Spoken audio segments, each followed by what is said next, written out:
All right, hey everyone, welcome back. We're diving into some pretty deep stuff today. We're going to be looking at A New Time is Coming by Shawn Wondunna Foley. Yeah, this one is definitely thought-provoking. I mean, there are some ideas in here that could really shift your perspective if you let them. Yeah, I was struck by the whole concept of turning inward for truth. Like instead of relying on, I don't know, the usual sources, Hmm? media, government, that sort of thing. Right. Wondunna Foley really seems to be pushing this idea that the answers we're searching for are already within us. It's a bit like we've been looking in the wrong direction all along, maybe. Maybe. So the big question for this deep dive is like, is this new time actually coming?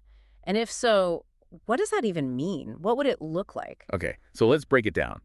One of the core ideas here is this inward turn that Wondunna Foley talks about. Like humanity is at a crossroads, and the path forward is all about going inward, connecting with your spirit, your soul, that sort of thing. Yeah, it's about moving away from what they call egoic traps and illusions. Ego treks. Yeah, like those things that distract us from our true selves, like the need for external validation or, constantly chasing material possessions. Okay, I see. So it's about like letting go of all those external distractions and focusing on what's real, what's authentic. Right. And Wandana Foley argues that those distractions, especially those coming from media and government, they really keep us from truly understanding the world, and ourselves. It's like they're saying, hey, don't just blindly accept everything you're told.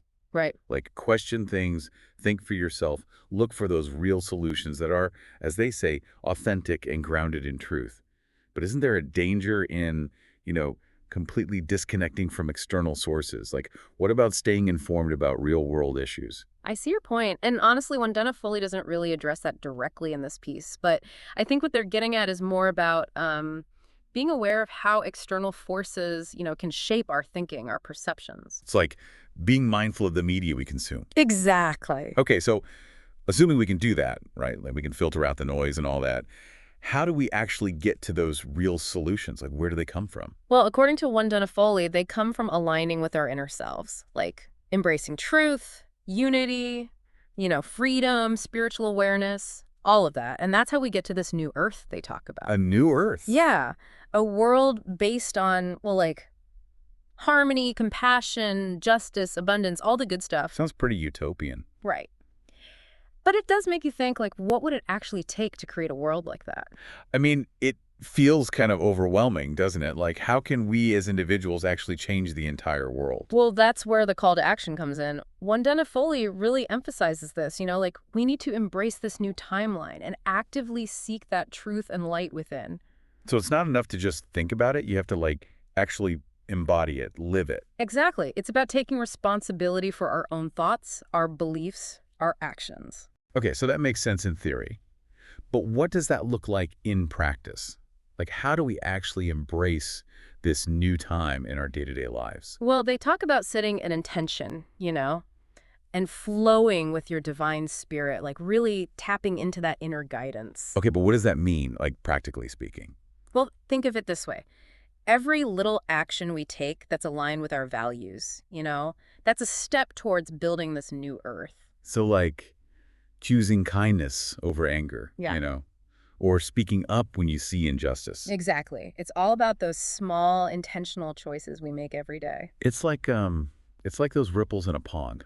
One small action can create a ripple effect that spreads outwards. Right. And if enough people start making those choices, those ripples can turn into a wave of change. Okay, so we've talked about, like, turning inward, being aware of those external distractions, and taking action.